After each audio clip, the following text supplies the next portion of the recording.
What's up, baseball family?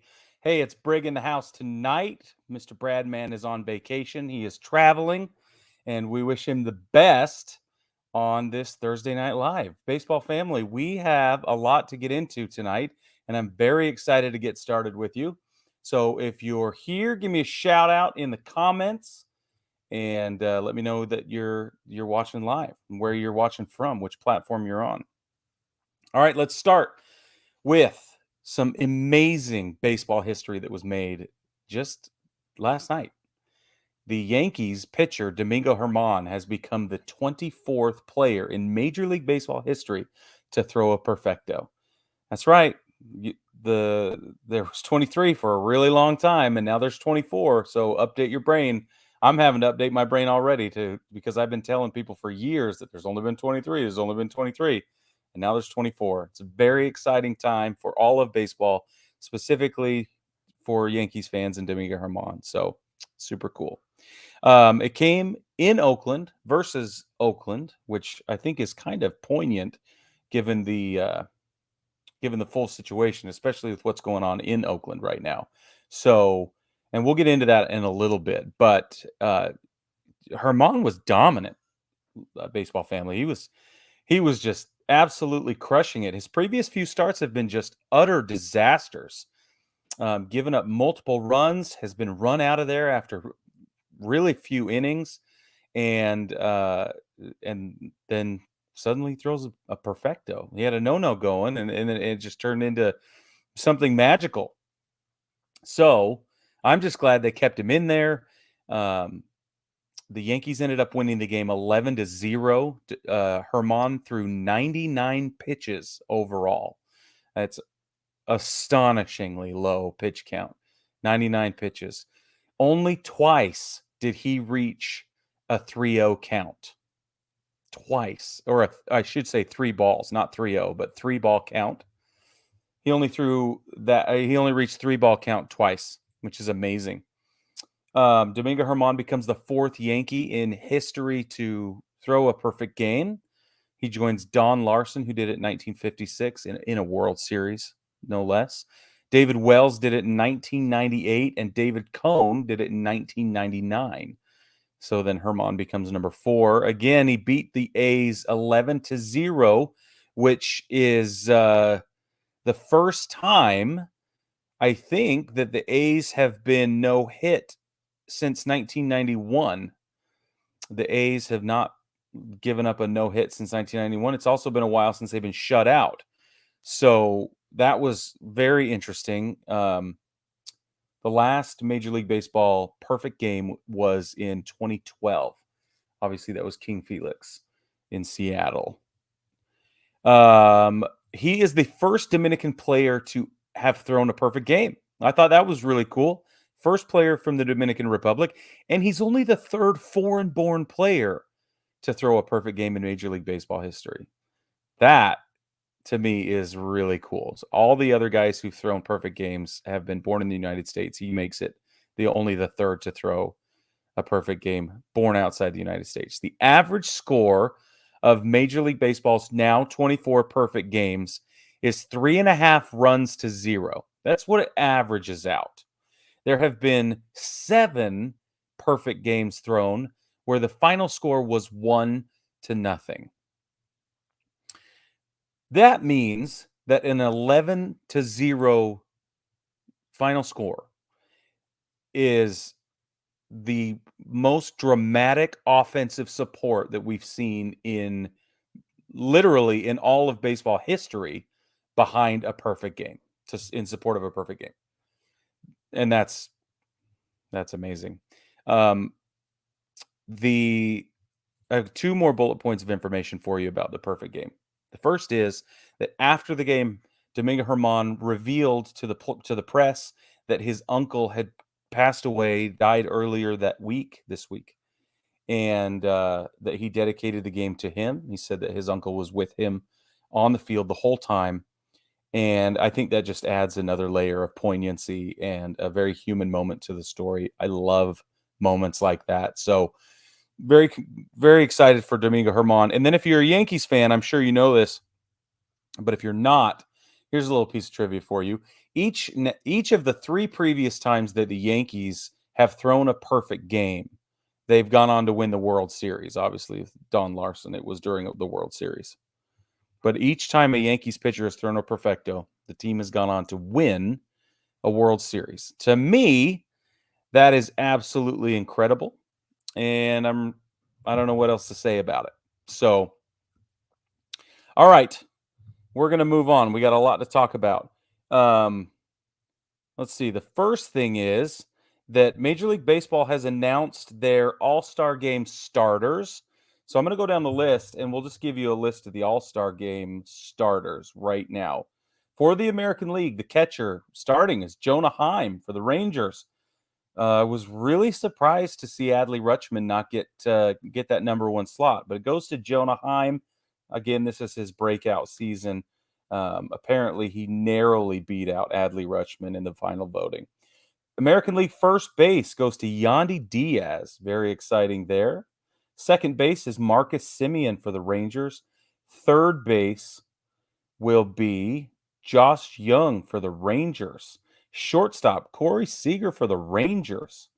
The outfield will be made up of Aaron Judge, who's currently on the injured list. Everybody seems to know that. Mike Trout, always a fan favorite. And this time they'll be joined by Randy Arozarena, who I think we can all agree is a terrific outfielder, has been playing very well, but probably got a major bump in this popularity contest given the World Baseball Classic performance that he put on, both as an athlete and as a personality.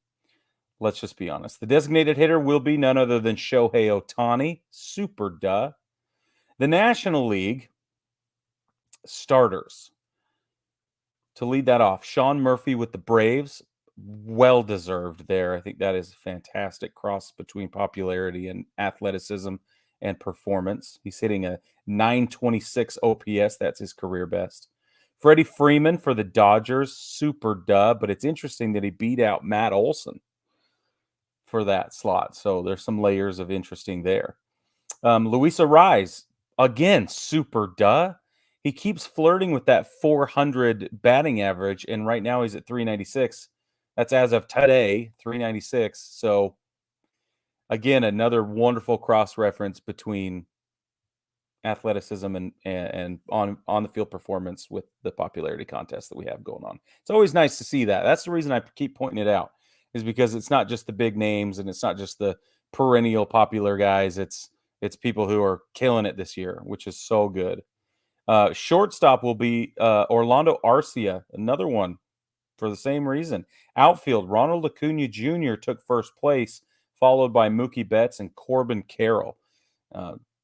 Fabulous outfield options. Their designated hitter will be JD Martinez. And let's be completely honest, this year, of any of the years prior to, I feel like the National League All-Stars are legitimately stacked. Just in the starting lineup, we're going to be seeing an absolutely incredible National League roster. The American League is good, don't get me wrong, but I feel like that National League setup is just plain fabulous. So let me know in the comments if you feel the same way I do. Couple more things before we get into this weekend's picks. Steve Cohen has decided not to get rid of Buck Showalter. And who's the other guy? Epler. Sorry, I'm getting my notes up right here. Steve Cohen considers himself a patient guy, quote, patient guy, which is really, really interesting because everybody kind of is is waiting, I think, to see whether Showalter is going to get canned. And so far, he's not. He's not. And everything's crashing and burning there. And we're I mean, it makes no sense. They have one of the highest payrolls, not the highest payroll in baseball. They are they have an astonishing amount of talent, except for Jeff McNeil, who Brad loves to refer to as a fake all-star. That's one of our favorite inside jokes, by the way. I hope he's okay with me dropping that little hint of information tonight because he loves referring to them as a Jeff McNeil specifically as a fake all-star. Then there's a lot of let's move on. There's a lot of trade rumors around Andrew McCutchen. Not trade rumors. It's trade season. That's why I'm thinking that way. Andrew McCutchen is now signaling that and hinting that he might want to remain with the club. Even though there are like some trade rumors swirling, and we're also seeing that he might retire at the end of the season, though we're not really sure what that turns into. But he's been a catalyst on the Pirates team so far. Now they've stumbled quite a bit leading up to today anyway, but he still says that he wants to stay on the job in Pittsburgh. And I think that's really admirable. He's really been the shot in the arm for Pittsburgh, and I think we can all agree that without him, I don't think they would be doing as well as they have been. So it'll be interesting to see.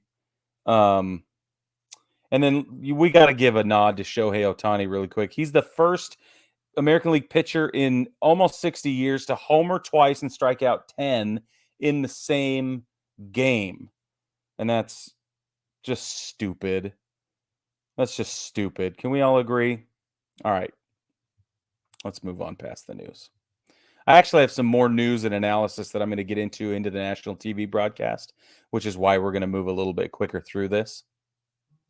But before I do, I want to let you know that, we're always wondering here at Baseball Together. We want to know what you think, how you feel about the analysis we put forward, and whether you agree or disagree with us. So, because we're always asking about what you think about the topics, there's a quick and easy way to jump in to the conversation and share your thoughts with us.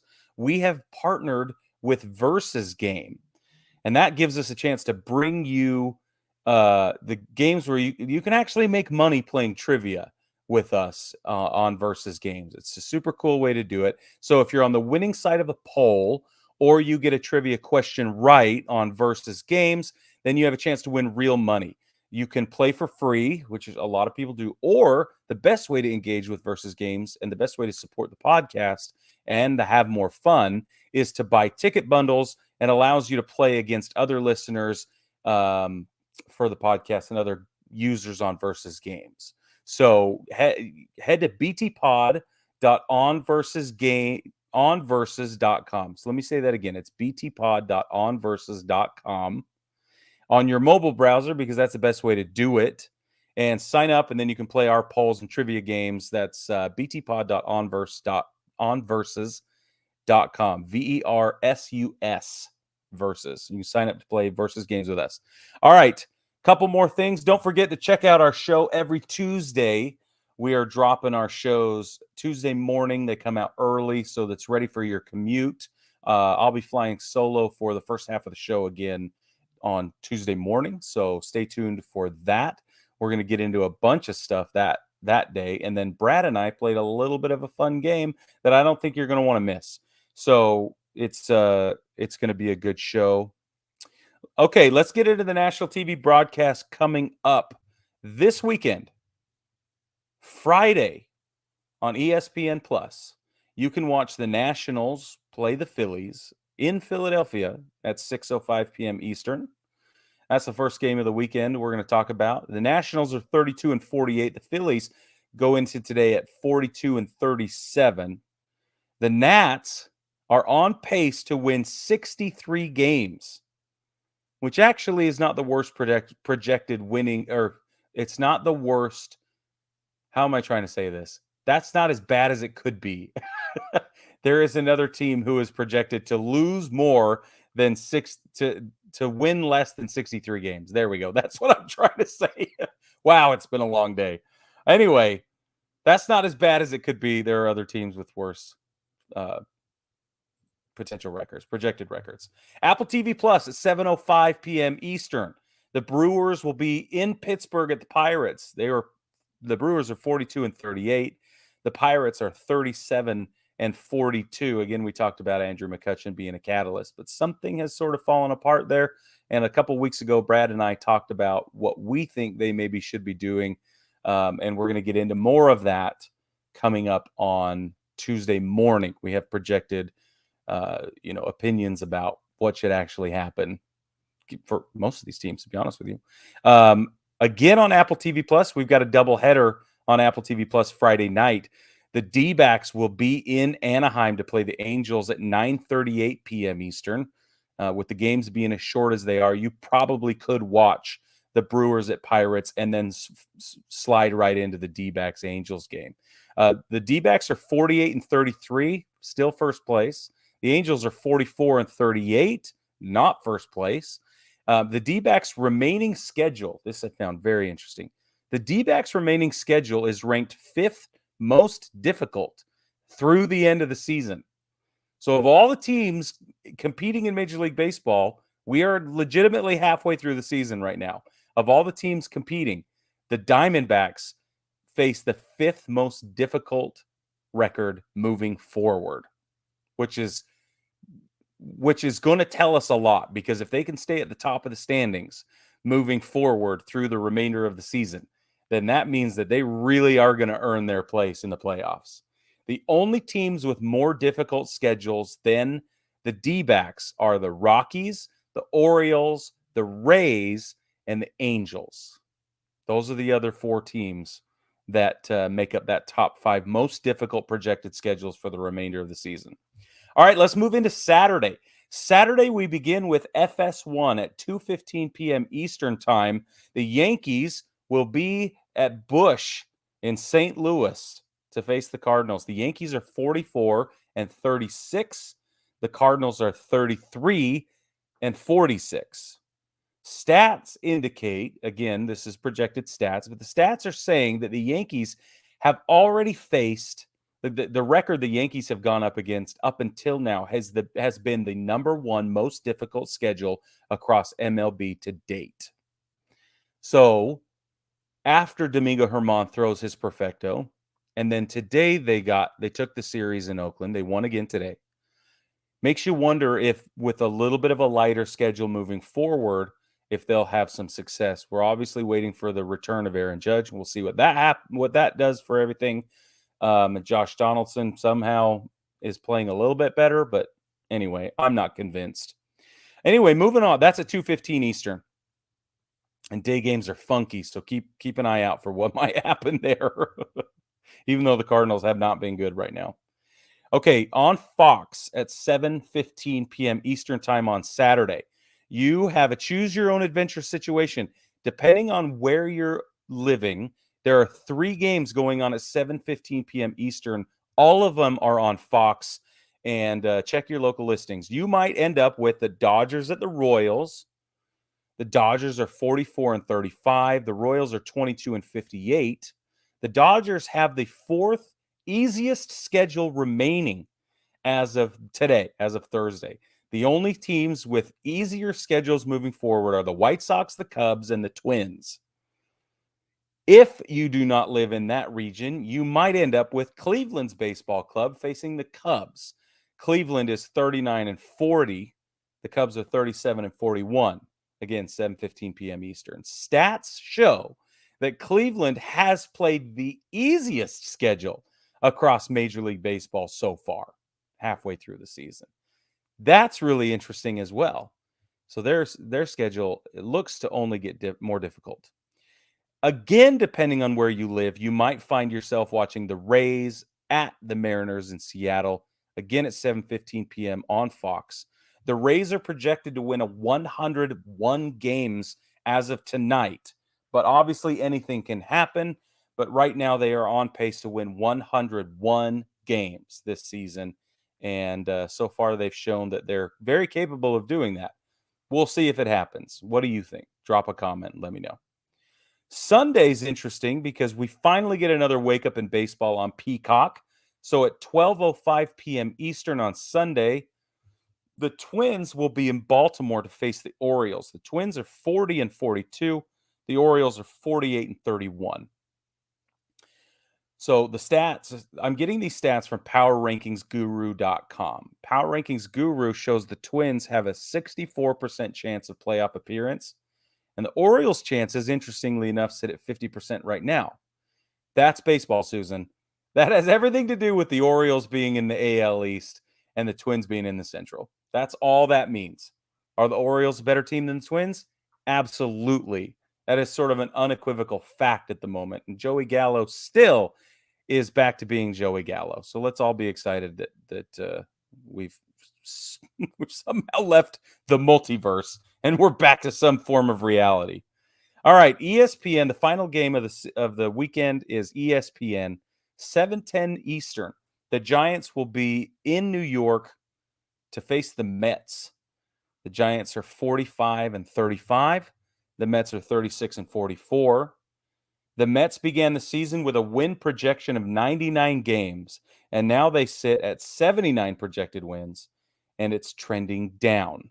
They currently have a 20% chance of making the playoffs, and again, that doesn't seem. I doubt that'll hold that high unless things really turn around. But again, Steve Cohen says he's a patient man, so we'll see.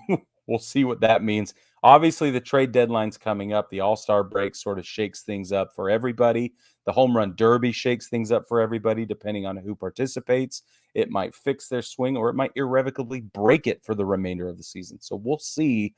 Everything that could happen between now and the end of the trade deadline is going to be, it has the potential to be completely bananas and change all this, but we'll see.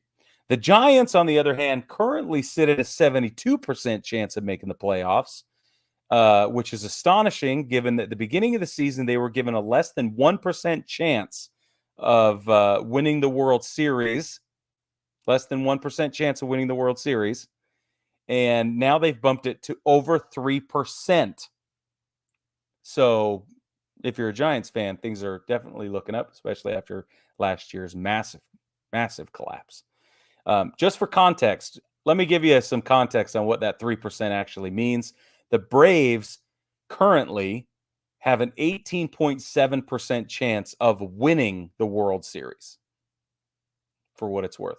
So you Braves fans, you should feel pretty good. That is the highest percentage right now at odds to win the World Series, is the Braves.